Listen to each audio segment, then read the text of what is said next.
الحمدللہ رب العالمین والصلاة والسلام علی سیدنا حبیبنا محمد مصطفیٰ صلی اللہ علیہ وسلم وعبادک الصالحین اما بعد فاعوذ باللہ من الشیطان الرجیم بسم اللہ الرحمن الرحیم اللہم اجعلنا من الذین آمنوا وعملوا الصالحات وتواصوا بالحق وتواصوا بالصبر اللہم افتح علینا حکمتک وانشر علینا رحمتک یا ذا الجلال والاکرام آمین یا رب العالمین۔ تمام سننے والوں کو اور دیکھنے والوں کو السلام علیکم ورحمۃ اللہ وبرکاتہ۔ میں ہوں آپ کی میزبان قرۃ العین اور آپ ملاحظہ فرما رہے ہیں حق ٹی وی چینل کی جانب سے رمضان خصوصی ٹرانسمیشن نور سحر۔ جیسا کہ آپ سب جانتے ہیں کہ اس رمضان المبارک میں ہم آپ کے سامنے روزانہ کوئی نئی اصلاحی چیز لے کر آ رہے ہیں۔ اسی سلسلے کو کنٹینیو رکھتے ہوئے میں ایک نئے موضوع کے ساتھ آپ کے سامنے حاضر ہوں اور وہ ہے اصلاح قلب۔ ناظرین کرام، ہم جس ماہ مبارک سے گزر رہے ہیں اس کے ہر لمحے میں اللہ رب العزت کی طرف سے بے پناہ برکتوں اور رحمتوں کی بارش ہو رہی ہے۔ ہر لمحہ رب رحمان کی رحمتیں ایسے برس رہی ہیں کہ شاید ہی کوئی اس سے محروم رہے، اور اس بارش کے دوران تمام مومنین یہ کوشش کر رہے ہیں کہ ہم اپنے ظاہر اور باطن کو پاکیزہ کر سکیں۔ اسی پاکیزگی میں ایک بڑا اہم عنصر ہمارے قلب کی اصلاح بھی ہے، اور اسی حوالے سے آج انشاءاللہ ہم بات کریں گے۔ روزے کے ماحصل میں ایک اہم چیز تقویٰ ہے۔ اللہ رب العزت نے جہاں پہ فرضیت صیام کی بات کی ہے وہاں فرمایا یا ایھا الذین آمنوا کتب علیکم الصیام کما کتب علی الذین من قبلکم لعلکم تتقون۔ اے لوگو جو ایمان لے کر آئے ہو، تم پر روزے فرض کر دیے گئے ہیں جیسا کہ تم سے پہلے لوگوں پر فرض کیے گئے تھے، تاکہ تمہارے اندر تقویٰ پیدا ہو سکے۔ یہ تقویٰ ہے کیا؟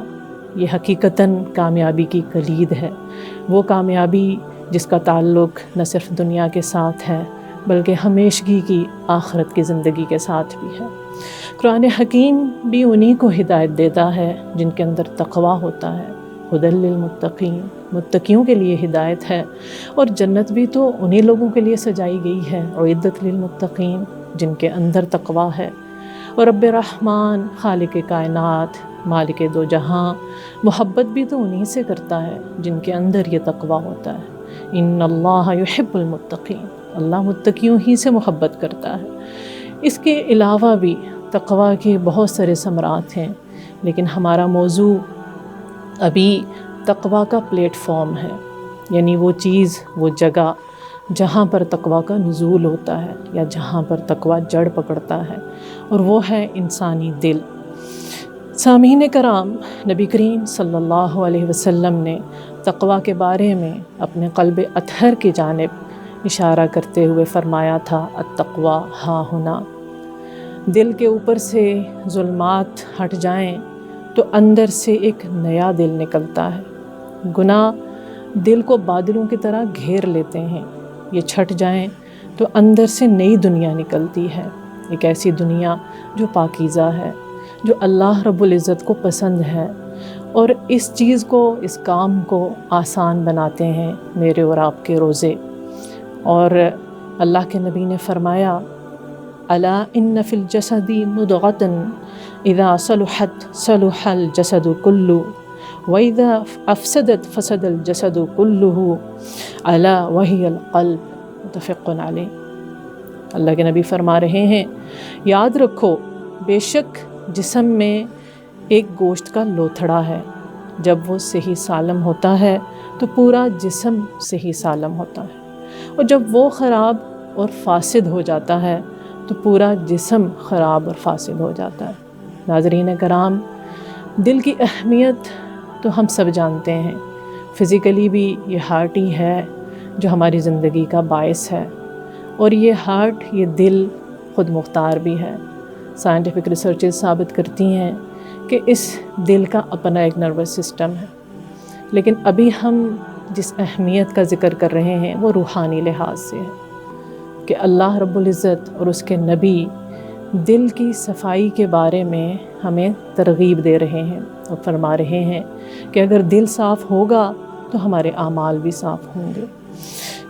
کب اس کے کہ ہم آگے چلیں، آئیے اپنے دل کو دلا بخشتے ہیں نعت رسول مقبول صلی اللہ علیہ وسلم سے۔ ان کا منگتا ہوں، ان کا منگتا ہوں، جو منگتا نہیں ہونے دیتے، ان کا منگتا ہوں، ان کا منگتا ہوں، جو منگتا نہیں ہونے دیتے، میرے آقا، میرے آقا، میرے آقا مجھے رسوا نہیں ہونے دیتے، ان کا منگتا ہوں، اور میرے ہر عیب کی کرتے ہیں وہ پردہ پوشی، اور میرے ہر عیب کی کرتے ہیں وہ پردہ پوشی، اور میرے جرموں، میرے جرموں، میرے جرموں کا تماشا نہیں ہونے دیتے، ان کا منگتا ہوں، اور نعت پڑھتا ہوں تو آتی ہے مہک طیبہ سے، اور نعت پڑھتا ہوں تو آتی ہے مہک طیبہ سے، اور میرے لہجے، میرے لہجے، میرے لہجے کو وہ میلا نہیں ہونے دیتے، ان کا منگتا ہوں، مدینے سے بلاوا رہا ہے، مدینے سے بلاوا رہا ہے، مدینے سے بلاوا رہا ہے، مدینے سے بلاوا رہا ہے، میرا دل مجھ سے پہلے جا رہا ہے، میرا دل مجھ سے پہلے جا رہا ہے، شب فرقت سے دل گھبرا رہا ہے، شب فرقت سے دل گھبرا رہا ہے، مدینہ پہ کا یاد آ رہا ہے، مدینہ پہ کا یاد آ رہا ہے، میرا دل مجھ سے پہلے جا رہا ہے، یہاں مرضی نہیں چلتی کسی کی،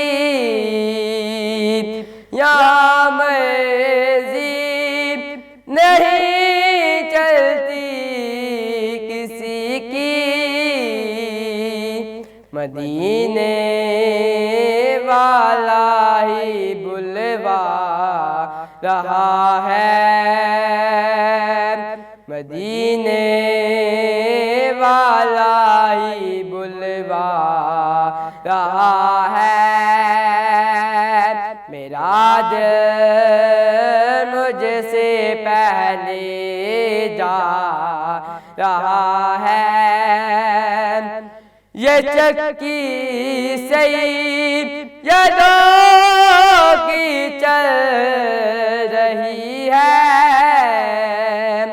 یہ چکی سیدوں کی چل رہی ہے، زمانہ جتنا لنگر کھا رہا ہے،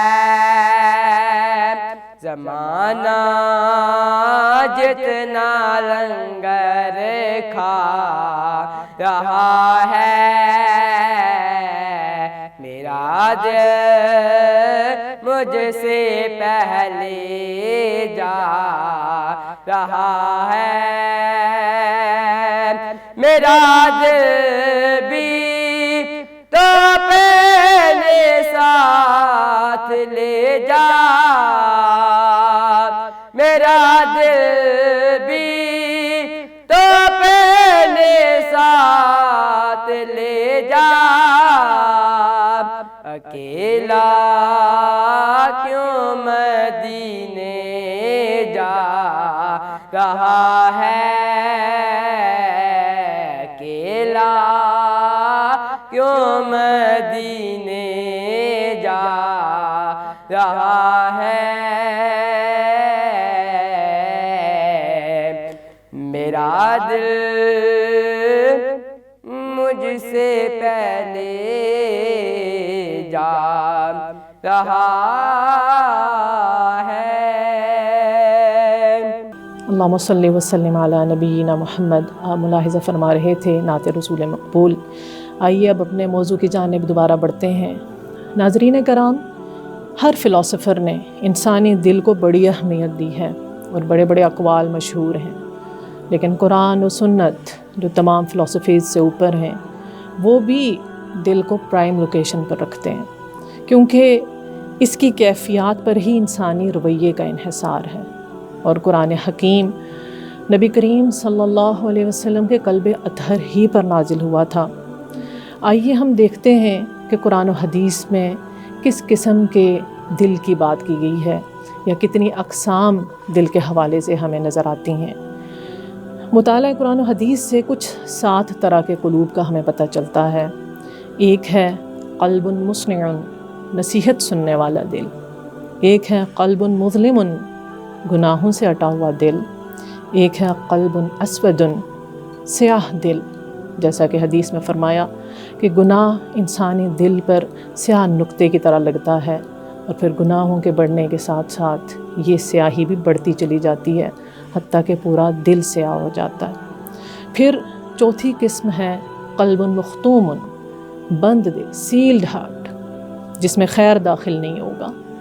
پھر 5ویں قسم ہمیں نظر آتی ہے قلب مقفل، لاکڈ ہارٹ، جو سوچتا ہے پر سمجھتا نہیں ہے، حقیقت کو نہیں دیکھ پاتا۔ پھر قلب عما، اندھا دل، بلائنڈ ہارٹ، جو صحیح غلط کو دیکھ ہی نہیں سکتا، اس کے اندر ادراک ہی نہیں ہے صحیح اور غلط کا۔ پھر ایک 7ویں قسم نظر آتی ہے ہمیں، اور وہ ہے قلب سلیم، اور یہ ہے مومن کا دل۔ یہ وہ دل ہے جو اللہ رب العزت کو پسند ہے، یہ وہ دل ہے جس کو نبی کریم صلی اللہ علیہ وسلم نے ہمیں بار بار ترغیب دی کہ یہی دل، اسی کے اندر تقوی جڑ پکڑے گا۔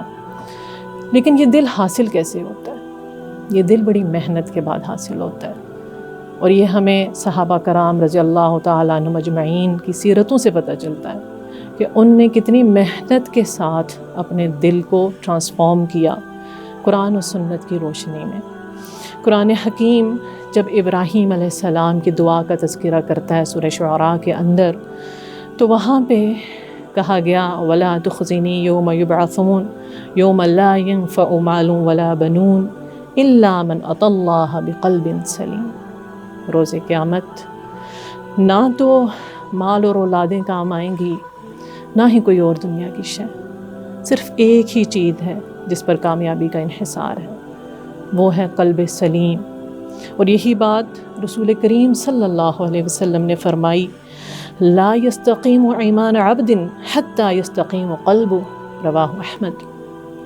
کسی بندے کا ایمان درست اور صحیح نہیں ہو سکتا یہاں تک کہ اس کا دل ٹھیک اور درست ہو جائے۔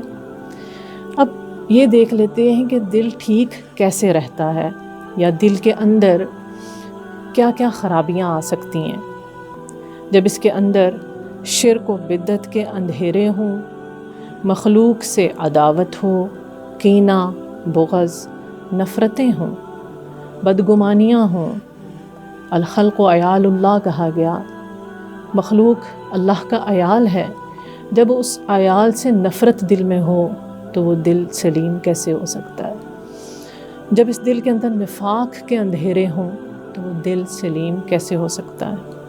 اور صحابہ کرام اپنے دلوں کی کتنی فکر کیا کرتے تھے۔ عبداللہ ابن مسعود رضی اللہ تعالی عنہ سے مروی ہے، ان کے عبداللہ ابن مسعود سے جب پوچھا گیا کیف استقبل رمضان، آپ رمضان کا استقبال کیسے کرتے تھے، تو انہوں نے فرمایا کہ ہم میں سے کوئی یہ جسارت نہ کرتا تھا کہ رمضان کا چاند طلوع ہو جائے اور اس کے دل میں کسی کے لیے کینہ ہو۔ سامعین کرام و ناظرین کرام، اس روایت سے ہمیں کیا پتہ چلتا ہے کہ صحابہ کرام کو اپنے دلوں کی کتنی فکر تھی، کیونکہ دل کی پاکیزگی پر اعمال کی قبولیت کا انحصار ہے۔ حدیث میں آتا ہے کہ جب اللہ کے ہاں ہر پیر و جمعرات کو اعمال پیش کیے جاتے ہیں تو ان لوگوں کے اعمال کو ہولڈ پر رکھوا دیا جاتا ہے جن کے دلوں میں ایک دوسرے کے لیے نفرت اور کینہ اور ناراضگی ہوتی ہے۔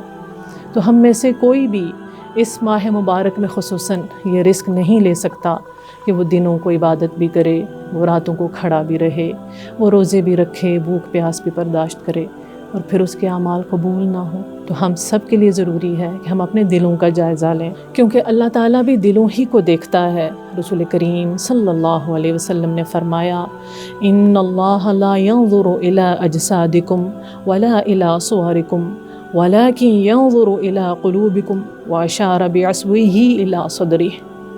مسلم کے اندر یہ روایت آتی ہے کہ اللہ کے نبی نے فرمایا کہ اللہ تعالیٰ بے شک تمہارے جسموں اور تمہاری صورتوں کی طرف نگاہ نہیں کرتا، بلکہ وہ تمہارے دلوں کو دیکھتا ہے۔ اور یہ بات فرماتے ہوئے نبی کریم صلی اللہ علیہ وسلم نے اپنی انگلی سے اپنے سینے کی طرف اشارہ کیا، یعنی دل کی اہمیت کو یہاں پر بھی بیان کر دیا۔ تو سامعین کرام، اب ہم یہ دیکھ لیتے ہیں کہ روحانی طور پر دل ہیلدی کیسے ہو سکتے ہیں۔ وہ دل جو اللہ کو پہچان لے، وہ جس میں اللہ کی محبت آ جائے، وہ جو عبادت کی طرف راغب ہو، جو اللہ کی مرضی کو اپنی مرضی بنا لے، ایسے دل سالم ہوتے ہیں۔ ابن تیمیہ رحمہ اللہ نے صفات القلوب بیان کرتے ہوئے فرمایا کہ وہ دل جس میں نور داخل ہو جائے۔ کون سا نور؟ وحی کا نور، کیونکہ یہ نور جب دل میں داخل ہوتا ہے تو یہ پھر ایک میگنیٹ کی طرح کام کرتا ہے اور انسان کو اپنے خالق کے ساتھ جوڑتا ہے۔ اور جتنا یہ نور بڑھے گا اتنا اس نور کا امپیکٹ سراؤنڈنگز کے اوپر پڑے گا، گرد و نواح کو منور کرے گا اپنے اچھے اخلاق کے ذریعے، معاملات کے ذریعے، معاشرت کے ذریعے۔ اور اسی چیز کو آج کل پازیٹیو وائبس کہا جاتا ہے کہ جب ہمارے دل صاف ہوں گے تو ہمارے ارد گرد رہنے بسنے والوں کے اوپر بھی اچھا اثر پڑے گا۔ دوسری چیز ابن تیمیہ کہتے ہیں کہ زندگی، ایسا دل جو زندہ ہو، اور دل زندہ کب ہوتا ہے؟ جب وہ اللہ الحی کے ساتھ جڑ جاتا ہے، جب اللہ الحی کی محبت پینیٹریٹ کر جاتی ہے، اور پھر دل کے اندر وہ جذبہ پیدا ہوتا ہے کہ وہ مستقل نیکیوں میں آگے بڑھنے کی طلب میں لگ جاتا ہے۔ یہ دو صفات ابن تیمیہ رحمہ اللہ نے بیان کی کہ سالم دل کی یہ صفات ہیں۔ اس کے برعکس اگر ہمارے دل اللہ کی وحی سے دور ہو جائیں گے تو ان کو قرآن کہتا ہے کہ ایسے دل اندھے ہوتے ہیں۔ اللہ تعالیٰ فرماتے ہیں فَإِنَّهَا لَا تَعْمَى الْأَبْصَارُ وَلَكِنْ تَعْمَى الْقُلُوبُ الَّتِي فِي الصُّدُورِ، آنکھیں اندھی نہیں ہوتیں، سینوں میں جو دل ہیں وہ اندھے ہو جاتے ہیں، جو وحی کے نور کو نہیں دیکھ سکتے۔ سامعین کرام و ناظرین کرام، آئیے اس مبارک مہینے میں ہم اپنے دل کی جانب نگاہ ڈالیں، اپنے دل کو تمام کرپشن سے صاف کریں، اس کے اندر جو خرابیاں آ چکی ہیں ان کی اصلاح کا سفر شروع کریں اور اپنے دل کو سلیم دل بنانے کی جانب اپنے قدم بڑھائیں۔ اللہ تعالیٰ سے دعا ہے کہ اللہ تعالیٰ ہمیں ہمارے دلوں کو بھی پاکیزہ کرے، ہمارے اعمال کو بھی پاکیزہ کرے اور ہم سب سے راضی ہو جائے۔ وآخر دعوانا ان الحمد للہ رب العالمین۔ سبحان اللہ